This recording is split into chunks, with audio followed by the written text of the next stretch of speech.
Okay, it is heat treat time, and we have both blades here ready to go, just like you saw when I was working on them the last time. They're super clean. I really hope I don't ding them up much in heat treat. I'm heating these both by hand, so I'm not putting them in there and letting them sit to heat up on their own. I'm controlling it because I've only got a single burner, and the last blade I did, it was much thinner than this, but still it was about this length, and I had a huge bow in it because I heated it unevenly on one side, which just drew the blade way out of shape. And then I split it trying to bend it back, and it was just a whole mess. I ended up wasting a lot of time, a lot of effort. I'm going to try to avoid that here. So I'm going to heat this very evenly each side until we bring it up to temperature slowly, and then we'll quench it. I'll probably start with the little guy here first. This little beauty. Aren't these just such good looking blades? I really hope the heat treat is like is the tense part. Once you get past that, everything's pretty cool from then on. If you can nail the heat treat, that's the stressful part. And a lot of steel like this is not cheap. This 01 steel is not cheap to get come in, so we do not want to waste this piece, plus all the time we've put into both putting on that convex bevel and then hand sanding everything. It's just a lot of work. We don't want to mess this one up.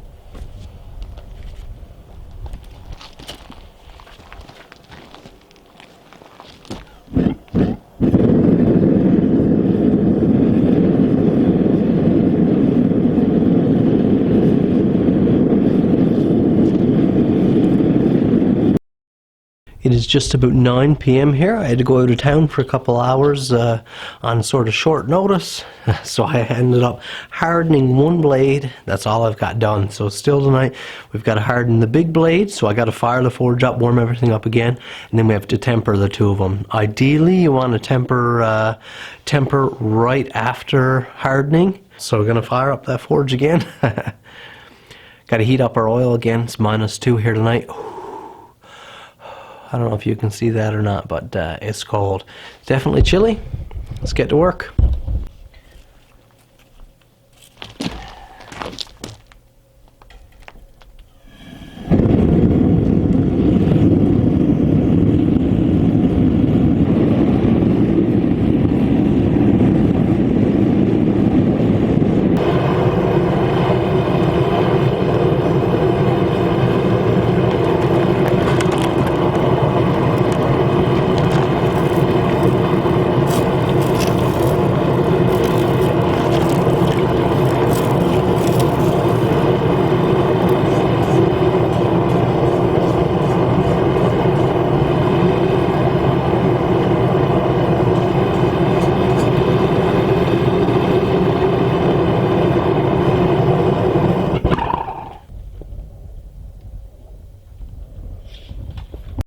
It's probably a little tough for you to see here, especially with this lens. But what we have right here are little shavings of steel. And what I can do here is with this this annealed 01, this scrap annealed 01, I can take our hardened blade and I can whittle away at this steel. You see this flat facet here on this edge facing you? I just carved that down like that with my hardened blade, and it didn't mar our blade in the slightest. So that tells you we have a good hardened blade here. Now for the tempering, but I can just do this and carve away at that 01. That is amazing. I love steel signs like that, and that does not affect our blade in the slightest. Just love it. So cool. Let you guys check out that color there before we pop her into the forge. So we have that even black, almost looks like a black DLC or a black oxide finish here. See our heat line here. We didn't heat up or we didn't quench the tang back here. We stopped our quench about right here, which you can see. So this is actually a little bit further It's kind of up around this line here. You can actually see this diagonal because we did quench on a diagonal, so that means we have some softness here, and we'll bring this one down to a little bit softer, probably around a 58, 59 HRC.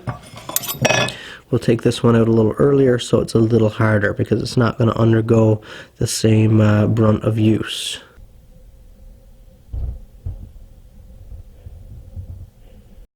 While the blades are in that heat treat oven, I'm just doing a live stream here, get the guys to keep me some company, and we're having a dandy chat here on the laptop. We got Chad Morgan here talking right now. Rick, I'm working on a custom blade project here now, buddy. It's a 2-knife set for a guy that spoke to me about, I guess, a month ago now. It's been a solid month. Finally getting to it. Finally got through my list. The 2-knife set, it's going to be in a piggyback style sheath. It's going to be phenomenal, I think. I'm really pulling out all the stops for this one, so I think it's going to be pretty special.